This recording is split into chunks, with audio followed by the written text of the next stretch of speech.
Welcome to the deep dive. We're here to peel back the layers, get past the polished PR stories of global success. Exactly. We're digging into the source documents, looking for the real operational blueprints beneath all the marketing hype. Today, we're really on a mission. We're going way beyond those standard kind of sanitized biographies of the big global players. The people who don't just work within the economy, but actively shape it. The politics, the culture, everything. Yeah, and we want to understand the mechanics. What does it actually take? The tactics, the competition, the sheer willpower needed to get and keep that kind of extreme wealth and power. We've got a stack of materials here. Tech titans, finance gurus, even geopolitical operators. And the goal is to find that essential, sometimes uncomfortable nuance. How much of this massive success comes down to, well, not just innovation, but really shrewd maneuvering? Financial calculation, maybe a ruthless streak sometimes, even when there's this friendly face presented to the public. It's all about that gap, isn't it? Between the public persona, carefully built, and the intense reality of running these global empires. We're looking for the internal workings, the systems, the tactics, not just the shiny exterior. And, a perfect place to start seems to be Richard Branson, the ultimate rebel billionaire. Oh, definitely. That whole image swashbuckling, anti-establishment. The guy crossing the Atlantic in a balloon, no tie. He literally branded rebellion and sold it to us. He absolutely did. And it was brilliant marketing, arguably. That brand was the main asset. It let Virgin crash into these really stuffy markets like airlines, mobile phones. Yeah, and instantly be the cool underdog. The alternative. But our sources dig deeper. They show this incredibly calculated financial mind operating just beneath that rebel surface. That's the key. The image allowed entry, but the decisions. They were cold, hard business calls. Focused on liquidity, navigating really treacherous markets. So the real edge wasn't the cheekiness. No, not fundamentally. It was the competitive strategy driving it all. The image was the tool, not the engine itself. Okay, let's really unpack that calculated side of Branson then. Because, we often forget, even if you brand it as rebellion, rapid growth needs aggressive strategy. It needs relentless competition. And that early expansion of Virgin megastores. It's a fantastic counter-narrative to the whole swashbuckling myth. Right. It shows strategic restraint, which feels kind of counterintuitive to his image. Totally. When they were planning the global rollout for the megastores, they seriously considered the American market. I mean, it's the biggest consumer market. You'd think it would be the first stop. But they made a very clear, calculated decision not to go into the U.S. at that point. Why hold back? What was the reasoning? Well, the sources are pretty explicit. They looked at the retail rents in the U.S. and found them, quote, astronomical. Reality bites. And the competition was already fierce. They figured setting up shop there would just bleed capital way out of proportion to what they could realistically achieve in terms of market share compared to other places. So it wasn't just about planting the Virgin flag everywhere for show. Not at all. It was about picking battles, choosing markets where they could actually dominate, be profitable, real financial discipline. That completely reframes how you think about his early success. It's less about impulse and more about careful risk assessment. And you see that same kind of high-stakes financial thinking later on when Virgin Atlantic, the airline, was really struggling. Right. He needed cash badly. And he had that stake in Thorn EMI. Yes. And what he did, or almost did, with those shares really shows the pressure he was under. He'd initially told staff, I think, in a letter that he was going to keep the shares, use them as collateral. That was the plan. Use them as security to borrow the money the airline desperately needed. What? But he pulled back. The sources say he realized lenders didn't see those shares as, quote, cast iron security. Meaning if the market dipped. Exactly. A sudden drop in Thorn EMI's stock price could trigger a margin call, and boom, the whole airline could go under. He couldn't risk it. So he needed guaranteed cash. Absolute liquidity. That was paramount. So, reluctantly, he changed his mind, took the cash offer for the shares instead. And wasn't there a story about him consulting Peter Gabriel, the musician? Yeah, famously ran the final decision past Peter Gabriel before pulling the trigger. Yeah. Which, highlights this slightly chaotic, high-pressure feel of that time. Definitely adds to the legend. But the core point is? The core point is, behind the image of the guy who risks it all, the critical survival decisions were driven by a businessman desperate for cold, hard cash to keep his main venture afloat. A rebel myth needs a very solid financial foundation to stand on. Precisely. And that need for security, for calculated moves, It sets a baseline for what competitive strategy really looks like. So if Branson is the calculated rebel, let's shift gears to, well, sheer aggression. Bill Gates and early Microsoft. Yeah, Gates's early story doesn't really involve much charm or rebellion in the Branson sense, does it? Not even close.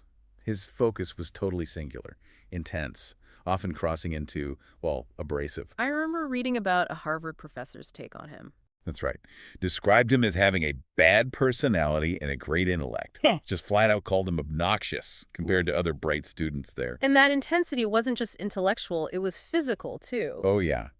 The sources mention him literally sleeping on the computer work tables at Harvard's Aiken Computer Center. Yeah. Just pure, raw obsession with the work. You can see how that kind of drive would translate into the company culture, especially during those early hyper-growth years. It was relentless. There's a quote from a former Microsoft VP reflecting on it, kind of wondering about the younger employees who burned out after a few years. Wondering if they'd be okay. Yeah, questioning if they'd, quote, ever be able to work again.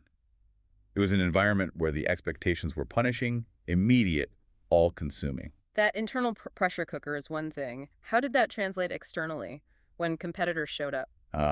Well, when Gates felt Microsoft was challenged, the response was swift and aggressive. That was their blueprint. Like when digital entered their market. Exactly. Digital was a big player, right? They started competing in Microsoft's languages market. Gates didn't just play defense. He didn't just protect his turf. No, he immediately counterattacked. He Yeah. went out, licensed AT&T's UNAX system. And sold it as Xeon. Right, specifically to go after digital in their established market. It was a clear message. Challenge us, and we will come directly into your backyard and undermine your business. That's aggressive. But the McBasic story with Apple, that feels like another level, using dependency as a weapon. Oh, that's a classic case study in leveraging market position. You have to remember, Microsoft actually relied quite a bit on Apple early on for application development. Excel on the Mac, for instance. Some say it helped save the platform. Definitely played a big role. They were partners, technically. But the moment Apple planned to launch its own McBasic, which was apparently superior, Gates saw it as a threat. an existential threat to Microsoft's control over the Mac's core programming language. He couldn't have Apple controlling that. And his leverage point was The basic license for the Apple II, which was still huge for Apple. their cash cow. Absolutely. Yeah. Apple's bread and butter, as the source puts it, a massive, stable revenue stream. Gates basically threatened to withhold the renegotiation of that license, No. unless Apple killed its own McBasic project completely, and crucially, signed the name rights McBasic over to Microsoft. Wow. So he used the financial security of Apple's existing successful product against them to kill a new competing product that Apple itself had created. That's the play. It's staggering control.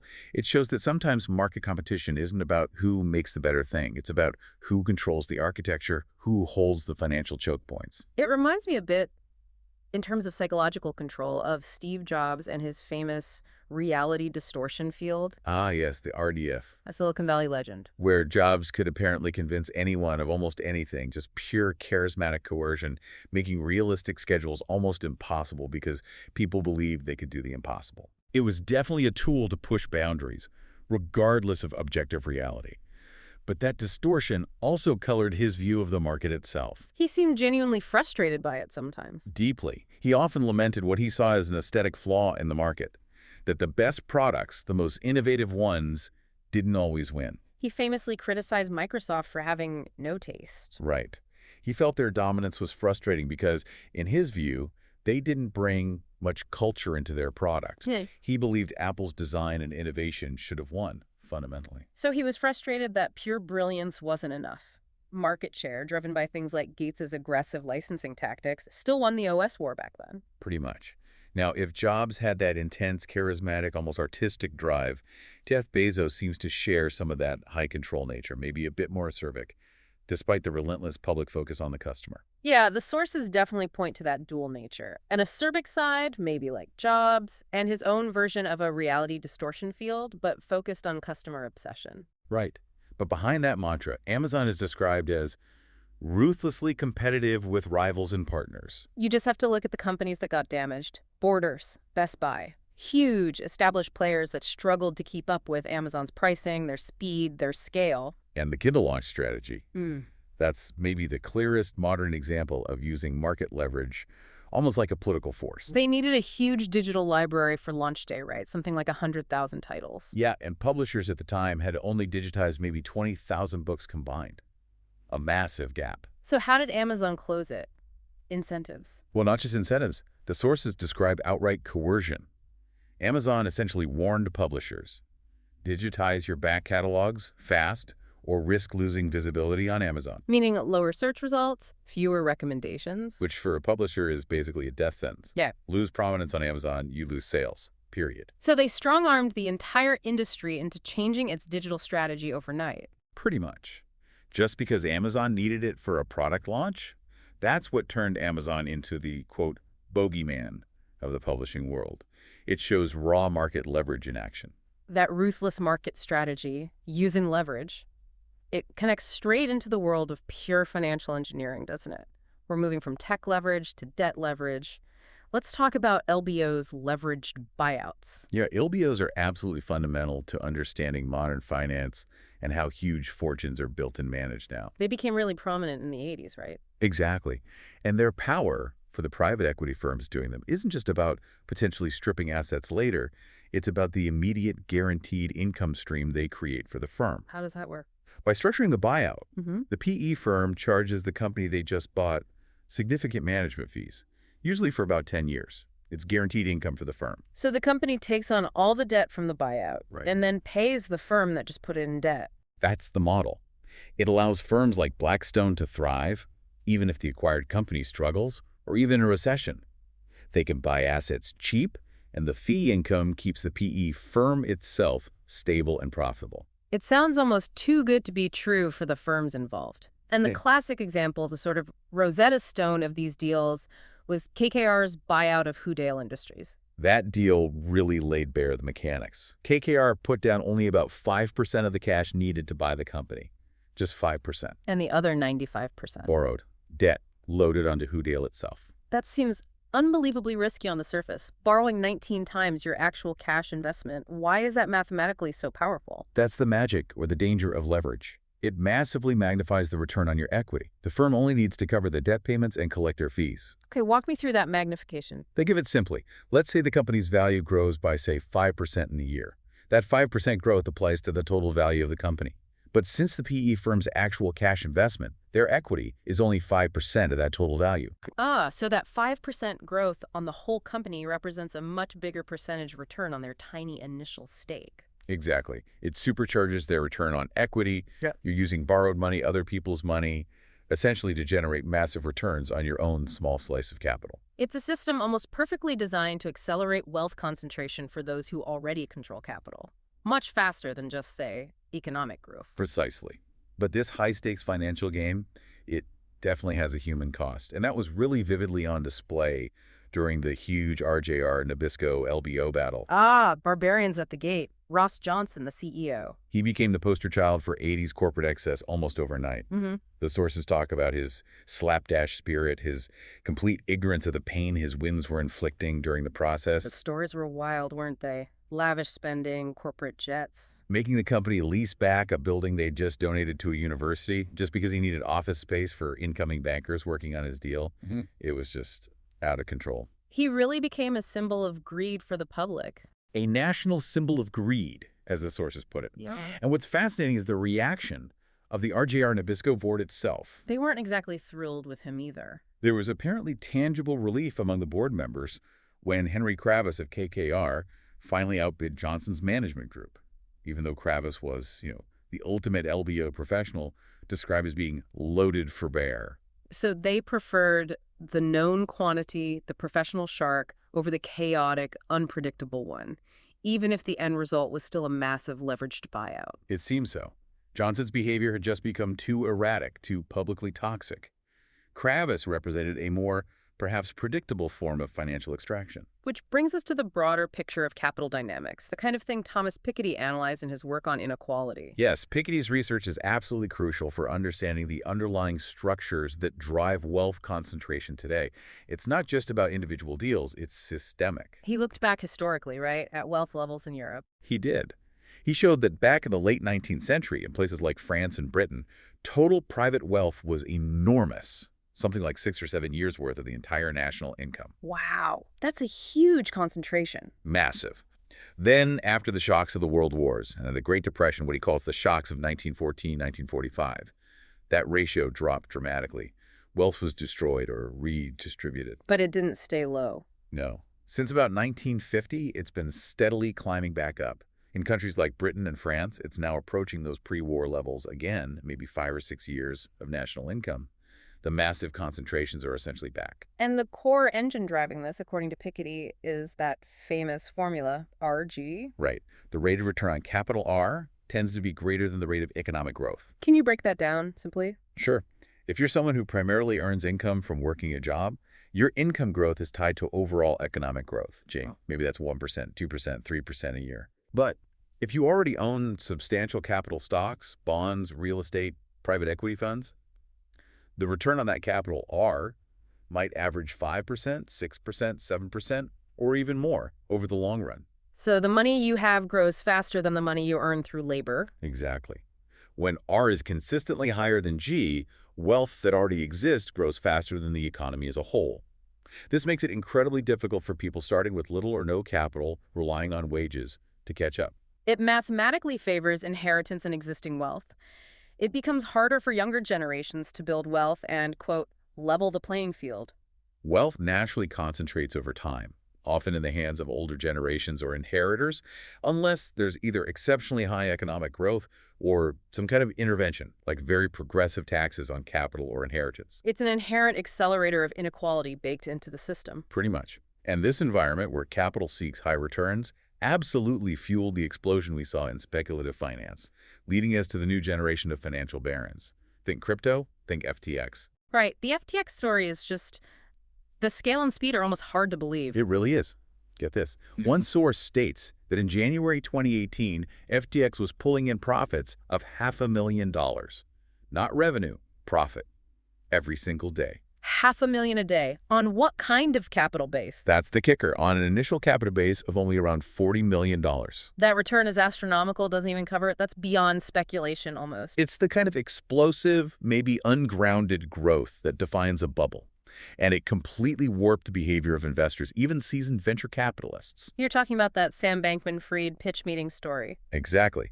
A VC fund, terrified of missing the next big thing, apparently offered SBF a term sheet and basically said, "We love you, we want in, just, you fill in the valuation number." They let him set the price. He filled in $20 billion. $20 billion. Yeah. This wasn't careful due diligence. It was pure FOMO, fear of missing out. VCs were so panicked about missing the next Google or Amazon that they threw rational valuation out the window. That fear wasn't just in crypto, though, was it? It started changing how traditional finance operated, too. Absolutely. Big established players, hedge funds like Fidelity, T. Rowe Price firms that historically focused almost entirely on public stock markets. They started moving into private tech deals. They had to. They realized companies like Uber were doing most of their massive growth before they went public.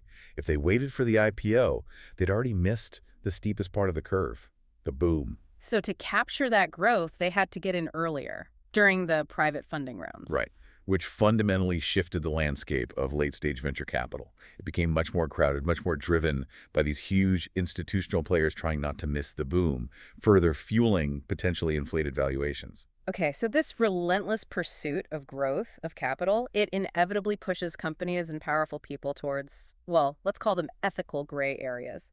Or sometimes, straight over the line, let's pivot to those moral complexities, the geopolitical games that happen in the shadows. In the Sackler family, Purdue Pharma. That's just a devastating example of prioritizing profit way ahead of public health, even while trying to project an image of responsibility. They made a big deal about introducing that crush-proof version of OxyContin, right? Claiming it was to deter abuse. They did. On the surface, a responsible move. But the internal data, revealed later, told a completely different, much darker story. What did the numbers show? The huge drop in sales after they introduced the reformulated, harder-to-abuse pills. It indicated that roughly a quarter of all the company's previous revenue on the highest dose of OxyContin had been coming from the black market, or from prescriptions that weren't medically necessary. A quarter of their high-dose revenue was from illegitimate use. That was the internal conclusion, according to the sources. Purdue themselves attributed the lost profit to a simple reduction in medically unnecessary prescriptions. They knew internally how much of their profit was tied to misuse. It's essentially an internal admission that they were profiting massively from the conditions fueling the opioid crisis. And their main strategy when the backlash hit: secrecy, denial, aggressive legal maneuvering. They settled lawsuits for enormous sums. Repeatedly. Because settling, even for billions, kept the most damaging internal documents out of the public record. Things like Richard Sackler's own deposition testimony. They prioritized controlling the narrative over everything else. And what about the employees inside Purdue? The sources suggest many retreated into denial. Facing the mounting evidence of the drug's role in the crisis was just too demoralizing, especially when the profits were so immense. It's a powerful psychological defense mechanism. So the human cost was effectively externalized onto society, while the company focused on silence and settlements. Okay, shifting scale dramatically now. We see similar high-stakes competition, but on a global geopolitical level, especially the US-China rivalry in artificial intelligence. Yeah, the projections there are genuinely world-altering and directly linked to future political power. What kind of numbers are we talking about? One prominent forecast predicts that AI deployment will add something like $15.7 trillion to the global GDP by 2030. $15.7 trillion. That's a staggering amount of new wealth. But how is it expected to be distributed? That's the crucial part. The same forecast suggests China could capture $7 trillion of that total. North America, around $3.7 trillion. So China takes home almost double North America's share. If those projections hold, yes. And that kind of economic dominance inevitably translates into political clout, soft power, technological leadership. It fundamentally reshapes the global balance. And their strategies for competing, especially in developing markets, are quite different from the U.S. approach, aren't they? Very different. The typical Silicon Valley playbook, think Uber, is often to try and conquer a new market with their own standardized product. The American way is best, impose our model. Brand purity, total control. Exactly. China's tech giants, companies like Didi Chuxing or Alibaba, often take a different tack. They'll invest heavily in local startups in those developing countries. Often they invest in the local competitors to the American companies. Playing a proxy game. Kind of. They build alliances, buy influence, gain market access through partnership and investment, rather than demanding outright control from day one.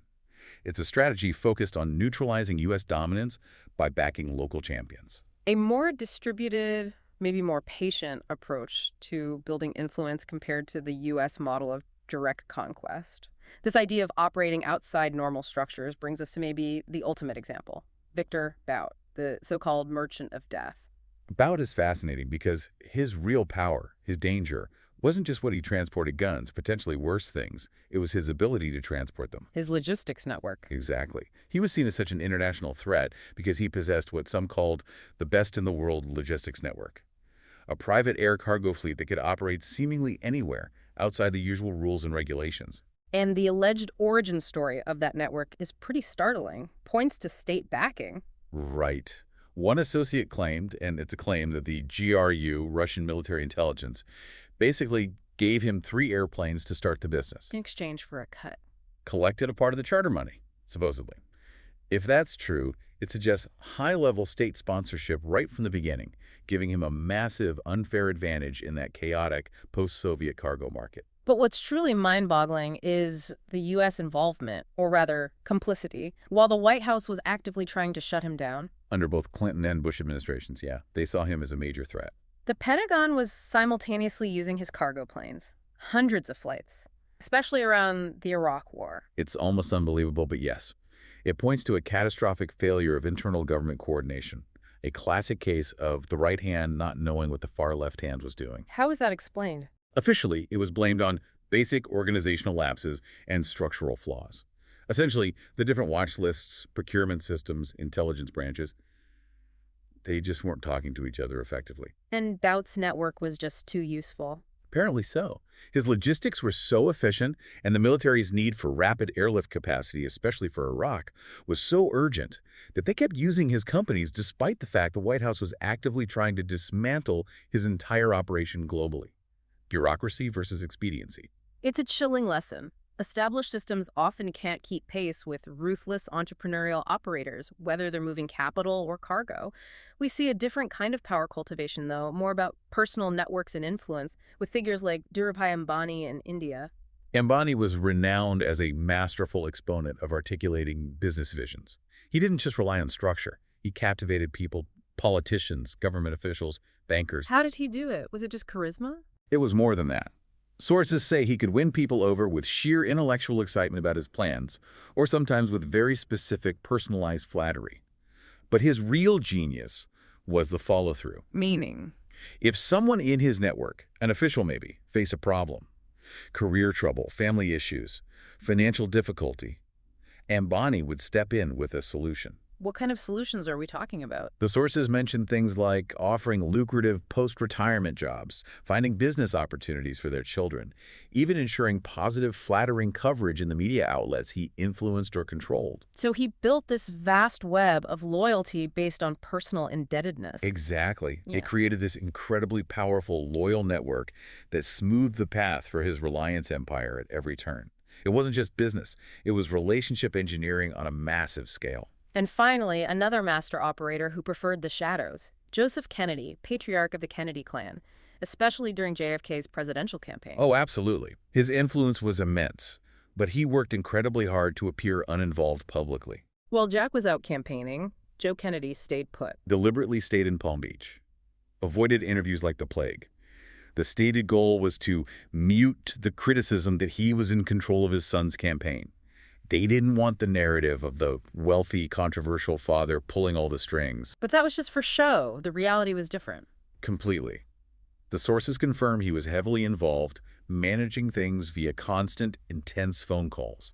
The control was absolute, just hidden. There's that anecdote about his wife, Rose, warning Bobby Kennedy. Yeah, warning Bobby not to call Joe around 7:45 p.m. because if the conversation got him too excited before dinner, it's not very good for his little tummy. It shows the level of intensity. They had to manage the stress levels of the supposedly uninvolved patriarch because he was so involved behind the scenes. Okay, let's shift focus inward now. That kind of intense drive needed to build and run these massive organizations.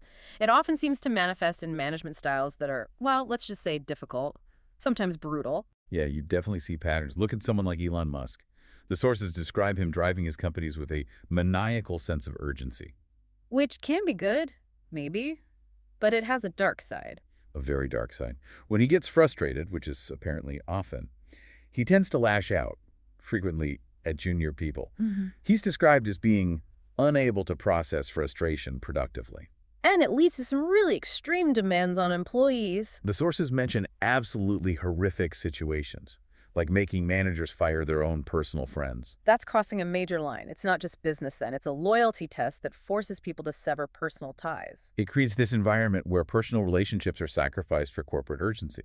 Now, contrast that kind of active intensity with the decay caused by Howard Hughes's withdrawal. After that big Senate investigation into his war contracts? Yes, that experience seemed to break something in him, psychologically. He essentially abandoned Hughes' aircraft, his own creation. Why? What happened? He apparently lost all interest in it, saw the company purely as a reminder of painful experiences and failed dreams.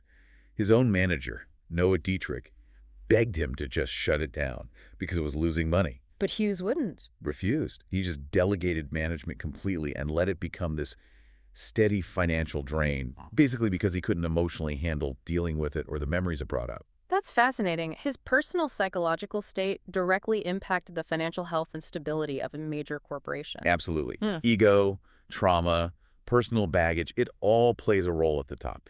Now think about Roger Ailes at Fox News. He created a different kind of intense, hyper-personalized atmosphere. Based on extreme loyalty. And narrative. He framed Fox News not just as a business, but as this grand, larger-than-life narrative.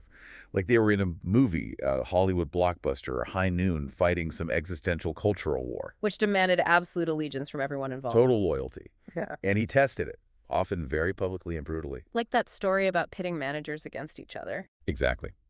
The source recalls Ailes telling a manager caught in a conflict, basically, one of us, him or me, is gone. You have 10 minutes, decide. Every decision became an ultimate loyalty test, cementing his absolute control over the organization's direction, both politically and personally. Okay, so we've seen internal coercion, withdrawal, loyalty tests. Let's flip it. What about those who mastered power through public image and communication? Oprah Winfrey comes to mind. Oprah's early career is such a powerful story of resisting external pressure to conform. She faced demands to change her appearance, her name. Intense pressure, according to her own accounts, from male management early on, suggestions to bleach her skin, change her name to something supposedly more palatable like Susie or Kathy. Just blatant institutional pressure to fit a certain mold. And her refusal to do that, her insistence on being herself, became absolutely foundational to her later brand and success. She turned that resistance into part of her story. Masterfully. She used that anecdote later in speeches, framing her defiance as a victory over institutional bias, a narrative of self-acceptance. She wasn't just being authentic, she was strategically branding authenticity. And when she got recognition, like her Oscar nomination, she knew exactly how to leverage it. Oh yeah. Her team unleashed an unprecedented promotional blitz. She used her own massive media platform, the talk show, the magazine, her connections, to amplify her own status. It showed this incredible synergy between media control and personal brand building. Okay, one more historical dive. Let's go back to one of the original American tycoons, Cornelius Vanderbilt, a figure known for immense wealth, but also personal quirks, frugality. Right, Commodore Vanderbilt. He was famous for two things: his incredibly expensive horses, which were his passion, and his extreme frugality in all other areas. He apparently hated any kind of pretentious display of wealth. He fought that famous shipping rate war, right, pushed competitors to the edge. Drove them nearly bankrupt. Then suddenly, he just withdrew when the river froze over for winter. The public actually cheered him, thinking he was fighting for lower prices for the common good. But that wasn't his motivation. Not according to the investigations cited in the sources. It revealed he fought not for a principle, but for revenge. Revenge? Against whom? Against competitors who had slighted him or challenged his dominance. His motivation was deeply personal, almost spiteful. He didn't need a PR win. He needed to crush the opposition because they'd crossed him. That really underscores a different era of power, less about image, more about raw will. And that disdain for appearances extended even to his philanthropy. It seems so. While his charitable giving was apparently numerous and liberal, he was notoriously reticent about publicizing it. He reportedly despised the cant and humbug and pretentious show that often came with public acts of charity back then. He didn't need the public validation. His power was simply his ability to win, to enforce his will, even if the driving force was pure personal vengeance. Hashtag outro. Wow. Okay, we've covered a lot of ground today, navigating this really complex, sometimes dark landscape of modern power and wealth. It really does seem clear when you look beneath the surface that the biggest fortunes, the most influential positions, they aren't built just on a great idea or inspiration. No, it's calculated risk, isn't it? Extreme control over people, over markets, and often a willingness to operate right on that edge, ethically or legally, sometimes stepping over it. And that public image we see, whether it's Branson's rebellious charm, Bezos's relentless customer focus, or even Joe Kennedy's strategic distance, it's so often this carefully constructed shield, Protecting what's inside. protecting that ferocious, often unsentimental competitive engine driving the whole thing. At the end of the day, the core identity of these massive operations seems defined less by their mission statements and more by their ability to achieve scale, financial dominance, and apply leverage effectively. You know, the methods might evolve LBOs instead of rate wars, but the fundamental drivers haven't changed that much over the centuries, have they? From Vanderbilt's need for personal revenge, to Gates's strategic coercion, to Musk's maniacal urgency, that personal intensity required to get to the top and stay there, it's just staggering. So here's the final thought for you listening. If the global balance of power is shifting, maybe based on who controls AI, who controls data, And if the companies leading that charge are often characterized by these incredibly aggressive internal dynamics making people fire friends and ruthless external tactics coercing entire industries. then the question becomes personal. What lines, ethical, financial, personal, must you be prepared to draw or redraw as you pursue your own version of success in this emerging, hyper-competitive world order? It's a tough question. Something to really think about, reflecting on the true, often hidden price tag that can come with that kind of ultimate success.